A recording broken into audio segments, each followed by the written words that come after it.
Hello friends, welcome to my YouTube channel. So guys, आज के इस वीडियो में हम लोग देखने वाले हैं जो आपका राजस्थान पीटीईटी का एग्ज़ाम होने वाला है 9 जून 2024 को। उसी के जनरल हिंदी के टॉप मोस्ट इम्पॉर्टेंट क्वेश्चंस को यहाँ पर डिस्कस करने वाले हैं। तो वीडियो काफ़ी इंपॉर्टेंट है आप लोगों के लिए, तो इस वीडियो को पूरा ज़रूर देखिए। वीडियो अच्छा लगे तो प्लीज़ वीडियो को लाइक और शेयर ज़रूर करें। और जो भी हमारे नए बच्चे हैं, जिन बच्चों ने चैनल को सब्सक्राइब नहीं किया है, तो प्लीज़ चैनल को सब्सक्राइब करके नोटिफिकेशन बेल ऑन करना ना भूलें। को स्टार्ट करते हैं। गाइस, राजस्थान पीटीईटी की एग्ज़ाम डेट घोषित कर दी गई है। 9 जून 2024 को एग्ज़ाम आयोजित किया जाएगा। आप लोगों के पास सिर्फ और सिर्फ 44 दिन शेष हैं। तो आज मैं आप लोगों के लिए जनरल हिंदी के कुल 50 क्वेश्चंस लेकर आया हूं। अगर आप लोगों ने इन 50 क्वेश्चंस में 45 क्वेश्चंस के सही जवाब दिए तो आप लोग समझ लीजिएगा जनरल हिंदी की जो आप लोगों की तैयारी है वो काफ़ी हद तक अच्छी है। तो खुद से प्रयास कीजिएगा इन सभी क्वेश्चंस के आंसर देने का। 2 से 3 सेकंड के बाद मैं आंसर क्लियर कर दूंगा। सेशन को बस शेयर कर दीजिए सभी बच्चे और वीडियो को जल्दी से लाइक कर दीजिए। आज के सेशन में पहला क्वेश्चन, इनमें से पृथ्वी कौन सा शब्द है? तद्भव, विदेशज, तत्सम या इनमें से कोई नहीं? जल्दी से आंसर दीजिए सभी बच्चे। इनमें से पृथ्वी कौन सा शब्द है, ये आपको बताना है। पृथ्वी जो है ना, ये आपका तत्सम शब्द हो जाएगा। जो शब्द संस्कृत भाषा से लिए गए हों वो तत्सम शब्द कहलाते हैं। और जो ये पृथ्वी जो है ना, ये आपका संस्कृत भाषा का शब्द है। तो सी ऑप्शन जो लोग बता रहे हैं वो सभी लोग बिल्कुल सही हो जाएंगे। नेक्स्ट क्वेश्चन देखेगा सभी बच्चे। अगला क्वेश्चन क्या है कि संप्रदान कारक का परसर्ग है। ये आप लोगों ने बचपन में काफ़ी बार पढ़ा होगा, शायद आपको याद हो। कर्ता ने को, कर्म को करण से, संप्रदान को के लिए, अपादान से, संबंध का के की, अधिकरण में पर, संबोधन हे अरे ओ। ये आप लोगों ने बचपन में काफ़ी बार पढ़ा होगा। तो अगर आपने इसको याद कर लिया तो ऐसे क्वेश्चंस आप चुटकियों में सॉल्व कर देंगे। क्वेश्चंस क्या पूछ रहा है कि संप्रदान कारक का परसर्ग क्या होगा। तो संप्रदान में क्या आ रहा है? संप्रदान को के लिए, को के लिए।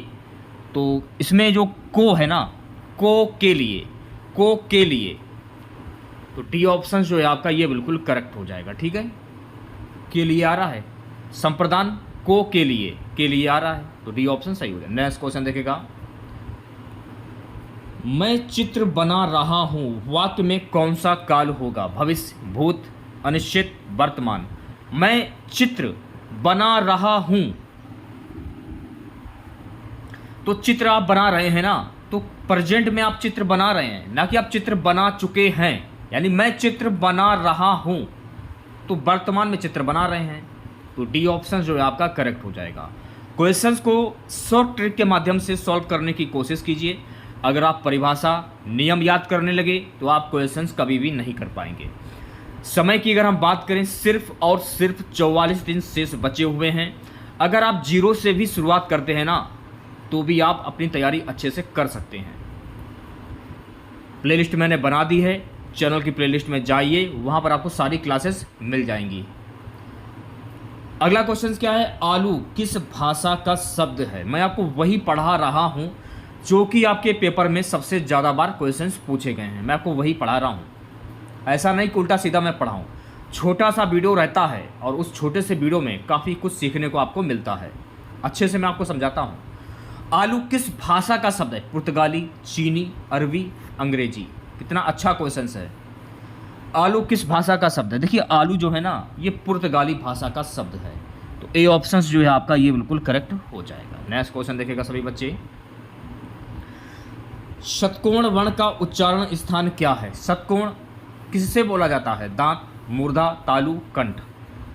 इसे तो आपको याद करना पड़ेगा। जैसे कि कंठ से का, खा, गा, घा, घा, ये कंठ से बोला। अब पूछ क्या रहा है कि 7 षटकोण वर्ण का उच्चारण स्थान क्या होगा?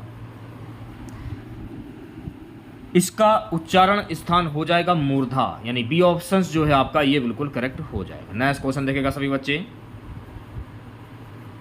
आप लोगों ने बचपन में काफी बार पढ़ा होगा कि गूलर का फूल होना मुहावरे का अर्थ क्या होता है। बचपन में भी पढ़ा होगा, हाई स्कूल में भी पढ़ा होगा आप लोगों ने कई बार।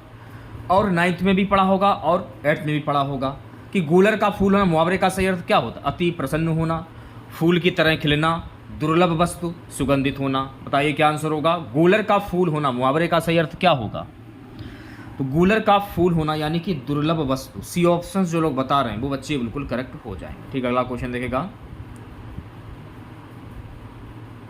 सो गाइस नेक्स्ट क्वेश्चन हमारा, सुत शब्द को स्त्रीवाचक बनाने के लिए किस प्रत्यय का प्रयोग होगा? सुत शब्द को स्त्रीवाचक बनाने के लिए किस प्रत्यय का प्रयोग होगा, ये आपको बताना है। सुत शब्द को स्त्रीवाचक बनाने के लिए बड़ा आ इसका प्रयोग होगा। तो डी ऑप्शन जो है आपका ये बिल्कुल करेक्ट हो जाएगा। सेशन को शेयर कर दीजिए एक बार आप लोग, और वीडियो को जल्दी से लाइक कर दीजिए। नेक्स्ट क्वेश्चन देखेगा सभी बच्चे। पैरों से लेकर सिर तक का एक शब्द क्या होगा? आगोपान, आपाद मस्तक, नतमस्तक, इनमें से कोई नहीं। पैसों से लेकर सिर तक का एक शब्द क्या होगा, ये आपको बताना है। पैरों से लेकर सिर तक एक शब्द क्या होता है? आपाद मस्तक। ऑप्शन नंबर वी जो है आपका ये बिल्कुल करेक्ट हो जाएगा। चलिए बढ़ते हैं अगले क्वेश्चन की ओर। नेक्स्ट क्वेश्चन देखेगा सभी बच्चे। अगला क्वेश्चन हमारा कि काव्य में भाव तथा कला के सौंदर्य को बढ़ाने वाले कारक क्या कहलाते हैं? काफी इंपॉर्टेंट क्वेश्चन है, 5 स्टार लगा लीजिए इस क्वेश्चन पर। काव्य में भाव तथा कला के सौंदर्य को बढ़ाने वाले कारक क्या कहलाते हैं? रस, छंद, चौपाई, अलंकार। बताइए क्या आंसर होगा? जो भी बच्चे ऑप्शन नंबर डी की ओर जा रहे हैं वो बच्चे बिल्कुल करेक्ट हो जाए, अलंकार कहलाते हैं। अगला क्वेश्चन देखेगा सभी बच्चे। हिंदी के सर्वश्रेष्ठ हास्य व्यय निबंधकार कौन है? हरिशंकर परसाई, जयशंकर प्रसाद, आचार्य राम प्रसाद शुक्ल, महावीर प्रसाद द्विवेदी। हिंदी के सर्वश्रेष्ठ हास्य व्यय निबंधकार कौन है, यह आपको बताना है। हिंदी के सर्वश्रेष्ठ हास्य व्यय निबंधकार हैं आचार्य महावीर प्रसाद द्विवेदी। तो जो भी बच्चे ऑप्शन नंबर डी की ओर जा रहे हैं वो बच्चे बिल्कुल करेक्ट हो जाएंगे। नेक्स्ट क्वेश्चन देखेगा सभी बच्चे। अगला क्वेश्चन हमारा है कि षडानन, षडानन शब्द के सही संधि विच्छेद पर सही का निशान लगाएं। जब आप षडानन की संधि विच्छेद करते हैं तो षडानन की संधि विच्छेद क्या होती है? षट धन आनन, षट धन आनन सकते हैं आप लोग। षडानन की संधि विच्छेद तो षट धन आनन। और अक्सर पेपर में यह भी पूछ लिया जाता है कि षडानन में कौन सी संधि है, षडानन में प्रयुक्त संधि कौन सी होगी, ये भी तो पेपर में पूछा जा सकता है। तो षडानन में हो जाएगी व्यंजन संधि, ये भी आपको ध्यान रखना है। ठीक है, अगला क्वेश्चन देखिएगा। अगला क्वेश्चन क्या है कि चक्रधर शब्द है ऋण, यौगिक, योग ऋण या विदेशी? चक्रधर शब्द कौन सा है? चक्रधर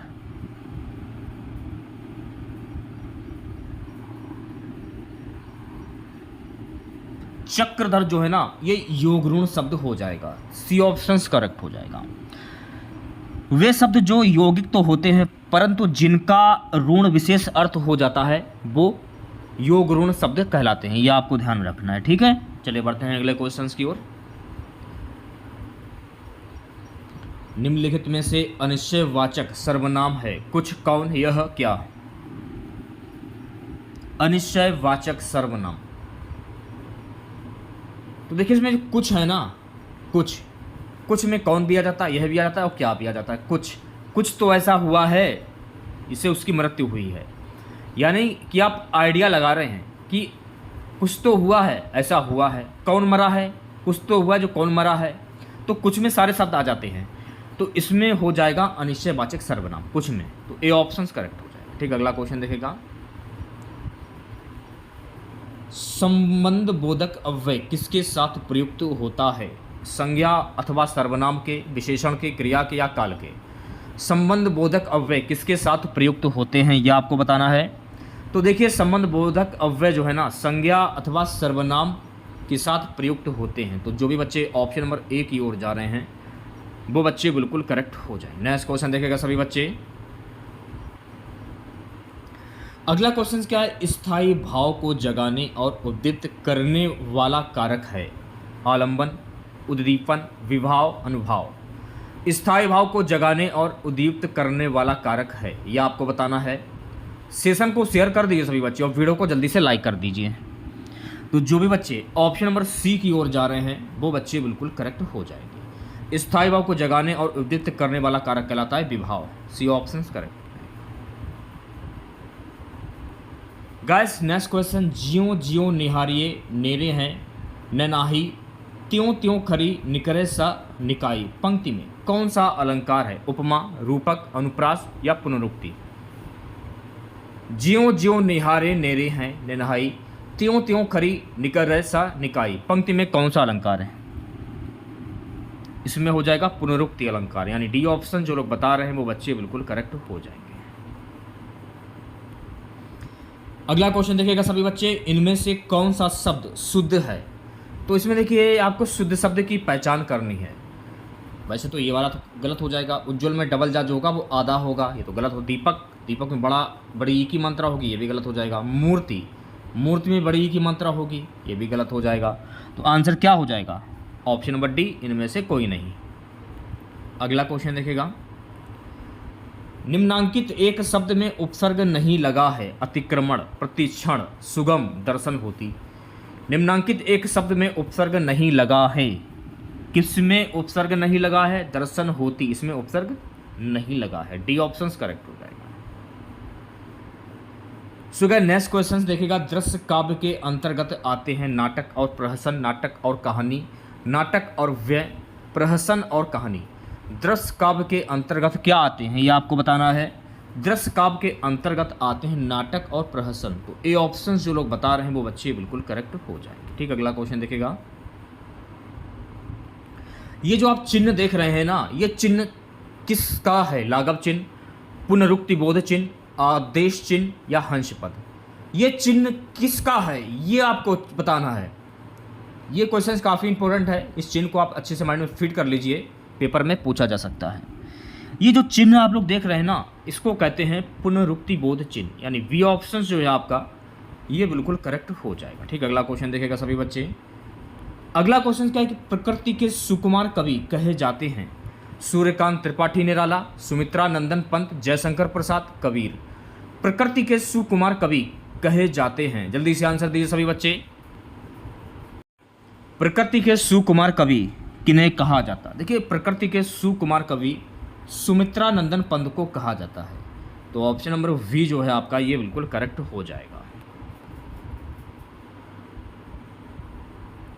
अगला क्वेश्चन देखिएगा, अगला क्वेश्चन क्या है कि स्वाभिमान स्वाधीनता का प्रतीक है? चूहा, स्वान, कबूतर या सिंह?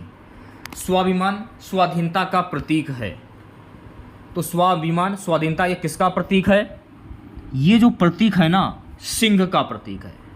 डी ऑप्शन करेक्ट हो जाएगा। अगला क्वेश्चन देखेगा सभी बच्चे, अली शब्द के दो अर्थ हैं, भौरा सखी, बी है घाट घर, सी है जल पानी, डी है पिता भाई। अली शब्द के दो अर्थ क्या होते हैं? अली शब्द के दो अर्थ होते हैं भौरा सखी। ए ऑप्शन जो है आपका ये बिल्कुल करेक्ट हो जाएगा। ठीक, अगला क्वेश्चन देखेगा, वह बहुत बोलती है वाक्य में क्रिया विशेषण है, वह बहुत बोलती या है? वह बहुत बोलती है, वाक्य में क्रिया विशेषण क्या होगा ये आपको बताना है। वाक्य में क्रिया विशेषण हो जाएगा बहुत, यानी वी ऑप्शन जो है आपका ये बिल्कुल करेक्ट हो जाएगा। चलिए बढ़ते हैं अगले क्वेश्चन की ओर। नेक्स्ट क्वेश्चन देखिएगा सभी बच्चे, उज्ज्वल पद में संधि है, दीर्घ, गुण, व्यंजन, विसर्ग। उज्ज्वल पद में संधि क्या होगी ये आपको बताना है। तो उज्ज्वल पद में संधि हो जाएगी व्यंजन संधि। क्यों होगा? इसकी संधि क्या होती है? उत, धन, ज्वल, इसकी संधि ये हो जाएगी। ठीक है, तो इसमें हो जाएगी व्यंजन संधि। नेक्स्ट क्वेश्चन देखिएगा, छायावादी युग के प्रवर्तक हैं जयशंकर प्रसाद, श्रीधर पाठक, सुमित्रा नंदन पंत, आचार्य रामचंद्र शुक्ल। छायावादी युग के प्रवर्तक कौन हैं यह आपको बताना है।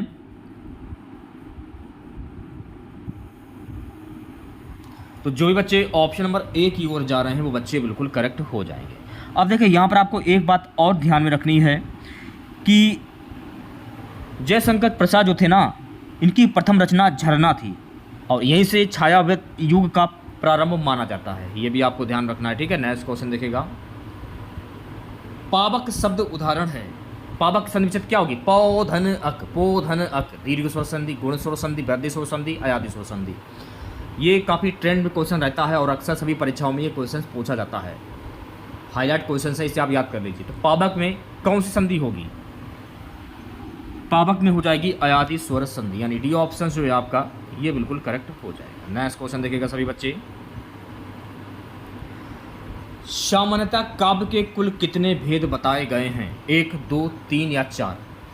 सामान्यतः काव्य के कुल कितने भेद बताए गए हैं? जल्दी से आंसर दीजिए सभी बच्चे। सामान्यतः काव्य के कुल 2 भेद बताए गए। ऑप्शन नंबर वी जो है आपका ये बिल्कुल करेक्ट हो जाएगा। ऑप्शन नंबर वी, ठीक है, option number V correct. Next question देखिएगा सभी बच्चे। प्रसारण का विलोम शब्द क्या होगा? प्रतिपादन, आरक्षण, आकुंचन, सदर्शन। प्रसारण का विलोम शब्द क्या होता है? प्रसारण का विलोम शब्द होता है आकुंचन। ऑप्शन नंबर सी जो है आपका ये बिल्कुल करेक्ट हो जाएगा। ठीक, अगला क्वेश्चन देखिएगा। नेक्स्ट क्वेश्चन क्या है? लोक संस्कृति का जन्म हुआ है शहरों में, गांवों में, कस्बों में, विद्यालयों में। लोक संस्कृति का जन्म कहाँ से हुआ ये आपको बताना है। तो लोक संस्कृति का जो जन्म है ना, गांव से हुआ है। ऑप्शन नंबर वी जो है आपका ये बिल्कुल करेक्ट हो जाएगा। सो गाइस नेक्स्ट क्वेश्चन देखिएगा। कृपाण शब्द है आगत, देशज, तद्भव, तत्सम। कृपाण शब्द है, तो ये कृपाण शब्द जो है ये कौन सा शब्द है? कृपाण शब्द जो है ना ये संस्कृत भाषा से निकला हुआ शब्द है और ये हो जाएगा तत्सम शब्द। तो डी ऑप्शन करेक्ट हो जाएगा। अगला क्वेश्चन देखिएगा। बुद्धि भ्रमित होना किस मुहावरे का सही अर्थ है? चक्कर में पड़ना, अक्ल पर पत्थर पड़ना, धोखा खाना, उल्लू बनाना। बुद्धि भ्रमित होना किस मुहावरे का सही अर्थ होगा? बुद्धि भ्रमित होना यानी चक्कर में पड़ना। ए ऑप्शन जो है आपका ये बिल्कुल करेक्ट हो जाएगा। चलिए बढ़ते हैं अगले क्वेश्चन की ओर। नेक्स्ट क्वेश्चन देखिएगा सभी बच्चे। सिर से बोझ उतारने मुहावरा का अर्थ क्या होगा? भार टालना, बक्सा रखना, जमीन पर कुछ पटकना, बात पक्की होना। सिर से बोझ उतारना, इसका मुहावरा क्या होगा? इसका मुहावरा होता है भार टालना, यानी ए ऑप्शन जो है आपका ये बिल्कुल करेक्ट हो जाएगा। चलिए बढ़ते हैं नेक्स्ट क्वेश्चन। सेशन को शेयर कर दीजिए सभी बच्चे और वीडियो को जल्दी से लाइक कर दीजिए। अगला क्वेश्चन क्या है? निम्नलिखित में ऋण शब्द कौन सा है? ऋण शब्द की पहचान करनी है। वाचनालय, समतल, विद्यालय या पशु। निम्नलिखित में से ऋण शब्द कौन सा होगा ये आपको बताना है। जल्दी से आंसर दीजिए सभी बच्चे। देखिए पशु जो है ना ये आपका ऋण शब्द हो जाएगा, यानी डी ऑप्शन जो है आपका करेक्ट हो जाएगा। अगला क्वेश्चन देखिएगा सभी बच्चे। महोत्सव में संधि है गुण संधि, विसर्ग संधि, अयादि संधि या व्यंजन संधि। महोत्सव में प्रयुक्त संधि क्या होगी? जल्दी से आंसर दीजिए सभी बच्चे। महाधन उत्सव। ऑप्शन नंबर ए जो लोग बता रहे हैं वो बच्चे बिल्कुल करेक्ट हो जाएंगे। ये भी क्वेश्चन काफ़ी ट्रेंड में रहता है हाईलाइट में, तो ये भी क्वेश्चन आप याद कर लीजिए क्योंकि सभी परीक्षाओं में महोत्सव में कौन सी संधि है सभी परीक्षाओं में क्वेश्चन पूछा जाता है। ठीक है, चलिए बढ़ते हैं नेक्स्ट क्वेश्चन की और। अगला क्वेश्चन देखिएगा। अंबर का विलोम शब्द क्या होगा? अवनी, आकाश, अभिन्न या प्रक्षिप्त। अंबर का विलोम शब्द क्या होता है? अंबर का विलोम शब्द होता है अवनी, यानी ए ऑप्शन जो लोग बता रहे हैं वो बच्चे बिल्कुल करेक्ट हो जाएंगे। मुझे कैसा शब्द है? मध्यम पुरुष, अन्य पुरुष, उत्तम पुरुष, प्रथम पुरुष। मुझे कैसा शब्द है ये आपको बताना है। देखिए मुझे जो है ना ये उत्तम पुरुष हो जाएगा, यानी सी ऑप्शन जो है आपका ये बिल्कुल करेक्ट हो जाएगा। गाइस अगला क्वेश्चन देखिएगा। वही मूर्खी में कौन सा समास होगा? अव्ययभाव समास, द्वंद्व समास, तत्पुरुष समास या कर्मधारय समास। वही मूर्खी में कौन सा समास होगा ये आपको बताना है। तो देखिए वही मूर्खी में समास हो जाएगा अव्ययभाव समास, यानी ए ऑप्शन जो है आपका ये बिल्कुल करेक्ट हो जाएगा।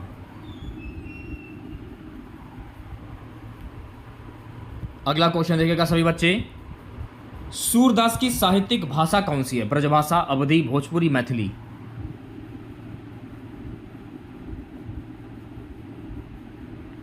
सूरदास की साहित्यिक जो भाषा है ना वो है ब्रजभाषा। सूरदास के गुरु का क्या नाम था ये आपको कमेंट बॉक्स में बताना है। सूरदास को अष्टछाप का जहाज भी कहा जाता है, ये भी आपको ध्यान रखना है क्योंकि पेपर में कहीं से भी कुछ भी पूछा जा सकता है। ठीक है, तो ब्रजभाषा आपका सही आंसर हो जाएगा। ठीक है, अगला क्वेश्चन देखेगा। महाकाव्य में वर्णन होता है मानव जीवन के बृहद और व्यापक चित्रण का। वी है मानव जीवन के सूक्ष्म पक्ष का चित्रण। सी है मानव जीवन के एकांकी पक्ष का चित्रण। डी है मानवेतर जीवन के बृहद पक्ष का चित्रण। महाकाव्य में वर्णन होता है, तो महाकाव्य में वर्णन होता है मानव जीवन के बृहद और व्यापक चित्रण का। ए ऑप्शन जो है आपका ये बिल्कुल करेक्ट हो जाएगा। ठीक है, करते हैं अगले क्वेश्चन की ओर। काली मिर्च में कौन सा समास है? कर्मधार समास, तत्पुरुष समास, द्वंद्व समास या बहुप्रिय समास? काली मिर्च में कौन सा समास होगा ये आपको बताना है। देखिए, काली जो है, काली मिर्च, इसमें जो समास है वो हो जाएगा ऑप्शन नंबर ए, यानी कि कर्मधार समास। अगर आप काली मिर्च का समास विग्रह करेंगे तो काली मिर्च का समास विग्रह क्या होता है? काली मिर्च है जो। अगला क्वेश्चन देखेगा, उर्वशी। उर्वशी किसकी काव्य कृति है? परीक्षा में छपने वाला क्वेश्चन, 5 स्टार लगा लिया। अज्ञे, सुमित्रा नंदन पंत, रामधारी सिंह दिनकर, कुंवर नारायण। उर्वशी किसकी काव्य कृति है ये आपको बताना है। तो देखिए, उर्वशी जो है ना, ये रामधारी सिंह दिनकर की काव्य कृति है। सी ऑप्शन जो है आपका करेक्ट हो जाएगा। अगला क्वेश्चन देखिएगा सभी बच्चे, सन्यासी का पर्यायवाची शब्द क्या होता है? ढोंगी, बाबा, वृद्धा या दंडी? सन्यासी का पर्यायवाची शब्द क्या होगा? सन्यासी का पर्यायवाची शब्द होता है दंडी, यानी डी ऑप्शन जो है आपका बिल्कुल करेक्ट हो जाएगा।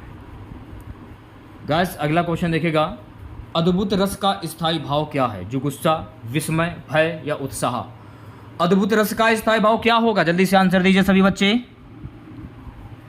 अद्भुत रस का स्थायी भाव होता है विस्मय, यानी बी ऑप्शन जो है आपका ये बिल्कुल करेक्ट हो जाएगा। अगला क्वेश्चन देखिएगा सभी बच्चे,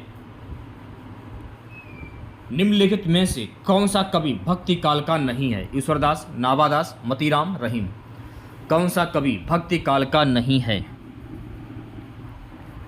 मतीराम जो है ना, ये भक्ति काल के नहीं है, तो सी ऑप्शन करेक्ट हो जाएगा। नेक्स्ट क्वेश्चन देखिएगा सभी बच्चे, निम्नलिखित में से अशुद्ध वाक्य का चयन कीजिए। मैं आज विद्यालय नहीं जाऊंगा, बच्चों को काट कर फल खिला दो, वह सुंदर दृश्य है, वह अत्यंत बुद्धिमान तथा बलशाली है। तो इसमें अशुद्ध वाक्य की पहचान करनी है आप लोगों को। तो इसमें देखिए, वह अत्यंत बुद्धिमान तथा बलशाली है, इसमें अशुद्ध वाक्य हो जाएगा, यानी कि डी ऑप्शन जो है आपका ये बिल्कुल करेक्ट हो जाएगा। ठीक है, नेक्स्ट क्वेश्चन देखिएगा सभी बच्चे।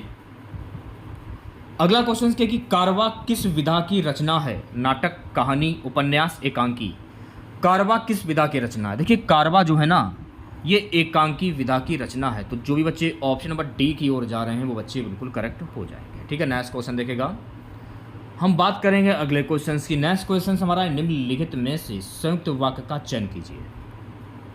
तो यहाँ पर देखिए, आपको संयुक्त वाक्य की पहचान करनी है। बताइए क्या आंसर होगा? दबा लो और बुखार कम हो जाएगा। सी ऑप्शन जो है आपका बिल्कुल करेक्ट हो जाएगा। कंजूसी से धन व्यय करने वाला, इसको क्या कहते हैं? मृषण, मितव्ययी, अल्पव्ययी, कृपण? कंजूसी से धन व्यय करने वाला, इसको क्या कहेंगे? कंजूसी से धन व्यय करने वाला, इसको कहते हैं मितव्ययी, यानी वी ऑप्शन जो है आपका ये बिल्कुल करेक्ट हो जाएगा। लास्ट क्वेश्चन रहेगा आज का हमारा। लास्ट क्वेश्चन हमारा, विशेषणों की विशेषता बताने वाले शब्द क्या क्या कहलाते हैं? विशेषणों की विशेषता बताने वाले शब्द क्या कहलाते हैं ये आपको बताना है। ये कहलाते हैं प्राविशेषण, यानी सी ऑप्शन जो है आपका ये बिल्कुल करेक्ट हो जाएगा। तो इसमें हम लोगों ने पीटीईटी 2024 की परीक्षा के लिए जनरल हिंदी के कुल 50 क्वेश्चंस डिस्कस किए हैं। 50 में आपको 45 क्वेश्चंस के सही जवाब बताने थे। तो 50 में आप लोगों ने कितने क्वेश्चंस के सही जवाब बताएं, कमेंट बॉक्स में जरूर बताइएगा। अगर आप लोगों को वीडियो अच्छा लगा हो तो प्लीज़ वीडियो को लाइक और शेयर जरूर करें। चैनल पर नए हैं जिन लोगों ने अभी तक चैनल को सब्सक्राइब नहीं किया है तो प्लीज़ चैनल को जरूर सब्सक्राइब करें और नोटिफिकेशन बेल ऑन करना ना भूलें। मिलते हैं नेक्स्ट वीडियो के साथ। जय हिंद, जय भारत।